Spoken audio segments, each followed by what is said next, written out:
Pasca tewasnya Ilham Akbar, mahasiswa Universitas IGM yang diduga tersengal listrik pada Selasa lalu, pihak keluarga masih belum memutuskan untuk menyelesaikan masalah tersebut dengan pihak Universitas IGM. Tamrin, ayah Ilham yang ditemui pada Kamis 4 Februari 2016 mengatakan, memang telah ada pihak Universitas IGM yang datang pada saat pemakaman untuk berdamai secara kekeluargaan. Namun ia belum bisa memutuskan karena masih diselimuti duka. Namun tidak menutup kemungkinan jalan damai secara kekeluargaan dapat ditempuh kedua belah pihak. Sudah ada Omongannya apa, Pak? maksudnya ngomongnya kalau kita selesaikan dengan cara kekeluargaan kan.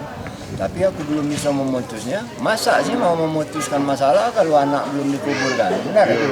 Nanti masalahnya kalau sudah selesai penguburan, apa tanggapan mereka itu kan? Kalau sebelum penguburan belum bisa aku nak.